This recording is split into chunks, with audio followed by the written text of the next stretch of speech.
तर मित्रांनो, बाईकथा एकी स्टोरी टेलर मध्ये तुमचं स्वागत आहे. जर तुम्हाला या चॅनलवरती बाईकथा पाठवायची असल्यास तर मी चॅनलच्या डिस्क्रिप्शन मध्ये लिंक दिलेली आहे, त्यावर कथा पाठवावी. बाईकथेचं नाव आहे भूतांची यात्रा. रात्रीचे 12 वाजले होते. कोसळणाऱ्या पावसाने रस्त्याची वाट जणू धूसर केली होती. सागर आणि त्याचा मित्र विवेक एका लांबच्या गावाकडे प्रवासाला निघाले होते. गावात जिथे त्यांनी मुक्काम ठरवला होता, रस्त्यात त्यांच्या कारचा टायर पंक्चर झालं. दोघेही टायर बदलू लागले. अचानक दूरवरच्या जंगलातून एक विचित्र हसण्याचा आवाज आला. आवाज कानी पडताच दोघांच्याही काळजात धस झाले, पण त्यांनी दुर्लक्ष केले आणि काम पुढे चालू ठेवले. टायर बदलून ते कारमध्ये बसले आणि प्रवास पुढे सुरू केला. काही अंतर चालल्यानंतर त्यांच्या गाडीच्या आरशात त्यांना एक सफेद साडीतील बाई दिसली, जी त्यांच्या गाडीकडे हात हलवत होती. दोघांनीही भीतीने एकमेकांकडे पाहिले, पण गाडी न थांबवता वेगाने पुढे निघाले. पुढे एका वळणावर त्यांना एक गूढ घर दिसले. त्या घरातून मंद प्रकाश झळकत होता. पावसात भिजून थकलेल्या दोघांनी थोडा वेळ विश्रांतीसाठी त्या घरात जाण्याचा निर्णय घेतला. सागर आणि विवेक पावसात भिजत थकलेल्या अवस्थेत त्या जुन्या घराच्या प्रवेशद्वाराजवळ आले. घराचे मोठे लाकडी दरवाजे कुरकुरत उघडले. आत एक प्रचंड हॉल होता, जिथे धुळीचा थर चाललेला होता. भिंतीवर पिवळसर प्रकाश टाकणाऱ्या जळलेल्या दिव्यांनी घराला एक भयानक रूप दिले होते. दोघेही भीती बाजूला ठेवून आत गेले. अचानक मागे दरवाजा स्वतःच बंद झाला आणि जोरात आवाज झाला. दोघेही दचकले, पण त्यांनी तो वाऱ्याचा परिणाम मानला. ते पुढे जात असताना एका खोलीतून मंद हसण्याचा आवाज आला. दोघेही स्थिरावले.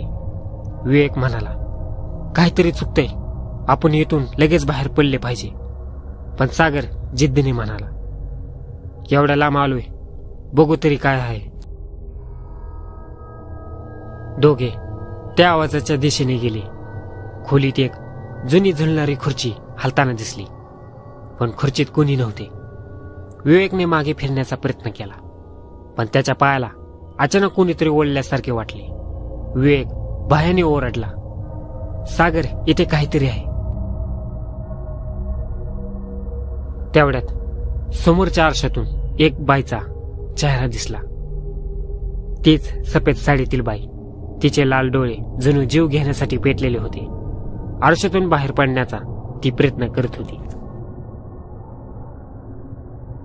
सागर आणि विवेक सुन्न होऊन आरशाकडे पाहत राहिले. सफेद साडीतील बाईचा चेहरा आता अधिक स्पष्ट दिसत होता. काळ्या डोळ्याभोवती रक्ताच्या रेषा आणि चेहऱ्यावर भीतीदायक हसू. ती आरशातून बाहेर पडण्याचा आक्रोश करत होती. विवेक, पळू इथून, सागर जोरात ओरडला. दोघांनी वळून दरवाजाकडे धाव घेतली, पण घराचा दरवाजा आतून बंद झाला होता. ते सगळ्या खिडक्या उघडण्याचा प्रयत्न करू लागले, पण जणू त्या खिळल्यासारख्या बंद होत्या. अचानक घरातल्या भिंतीवर जुने फोटो प्रकट झाले. त्या फोटोमध्ये तीच सफेद साडीतील बाई एका कुटुंबासोबत आनंदाने हसताना दिसत होती. सागरने विवेककडे भीतीने पाहिले. ही बाई ती पूर्वी या घरात राहायची वाटतं, पण ती आता भूत आहे. तेवढ्यात घराच्या वरच्या मजल्यावर पावलांचे आवाज ऐकू आले. जणू कोणी जड पावलांनी खाली येत होते. पावसाचा आवाज आता थांबला होता, पण घराच्या आत प्रचंड थरकापाचे वातावरण निर्माण झाले होते. सागर आणि विवेक एका कोपऱ्यात लपले. तेवढ्यात जिन्यावरून एक सावली उतरू लागली. हळूहळू ती त्यांच्या दिशेने चालत आली. सावली हळूहळू जिन्यावरून खाली येत होती. विवेकने थरथरत्या आवाजात सागरला विचारले, आपण इथून जाऊ शकतो का? त्यांनी मागे वळून पळण्याचा प्रयत्न केला, पण पायाजवळ जड साखळ्यांचा आवाज येऊ लागला. ते थांबले आणि भीतीने खाली पाहिले. त्यांचे पाय एका अदृश्य साखळ्यांनी जखडलेले होते. तेवढ्यात समोरच्या अंधारा कोपऱ्यातून एक ओळखीचा हसण्याचा आवाज आला. हळूहळू पिवळसर प्रकाश प्रकट होऊ लागला आणि सफेद साडीतील बाई त्यांच्या समोर उभी राहिली. तिच्या चेहऱ्यावर क्रूर स्मित आणि डोळ्यात रक्ताची चमक होती. तुम्ही या घरात का आलात? ती भेसूर आवाजात ओरडली. येथून जिवंत जाण्याचा विचारही करू नका. सागरने धैर्य एकवटत विचारले, तू कोण आहेस? आम्हाला काही करायचे नाही, फक्त बाहेर जायचे आहे.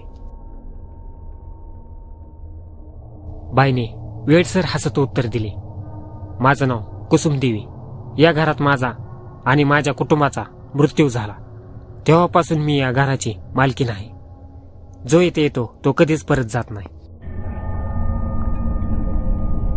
विवेकने जवळचा लाकडी खुर्चीचा तुकडा उचलून तिच्यावर फेकला, पण तिने तो हवेतच रोखून ठेवला.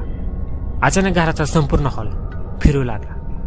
भिंतीतून रक्ताचे डाग उमटू लागले आणि सर्वत्र ओरडण्याचे आवाज येऊ लागले. सागरने विवेकचा हात धरून जोरात पळण्याचा प्रयत्न केला.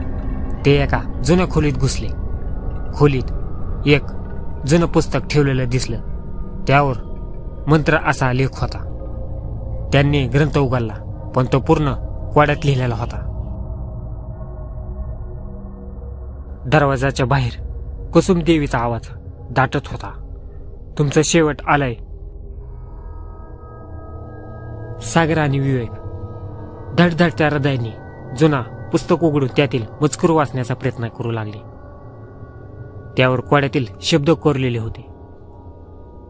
अंधारातल्या सावल्यांना वश करण्यासाठी प्रकाशाची ज्योत पेटवा, पण ज्योत मालवू नका, अन्यथा तुमची आत्मा सुद्धा येतेच कायमची जखडली जाईल.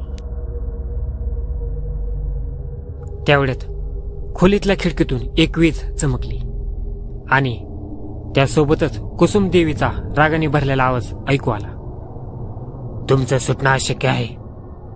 पुस्तक वाचून कोणीही वाचलं नाही. सागरने विवेकला पटकन म्हणलं, लवकर आपण आपले मोबाईल फ्लॅशलाईट लावूया, कदाचित ते ज्योतप्रमाणे काम करेल.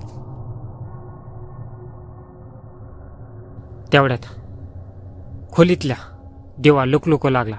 त्यांनी दोघांनी आपले फ्लॅशलाईट चालू केले आणि खोली अचानक उजळून निघाली. साखळ्या तुटल्या आणि आवाज क्षीण झाला. आपण वाचलो वाटतं, विवेकने सुस्कारा टाकत म्हटलं. त्यांनी बाहेर पडण्याचा निर्णय घेतला, पण जसेच ते जिन्यावर आले तिथे त्यांना भलतीच शांतता जाणवली. घर आता नीरव शांततेत डुबलेलं होते. पण जसे ते दरवाजाजवळ पोहोचले तसा मागून मंद हसण्याचा परिचित आवाज पुन्हा आला. ज्योत मालवू नका, पण ती आधीच मालवली आहे. ते दोघे वळून पाहणार इतक्यात दरवाजा जोरात बंद झाला.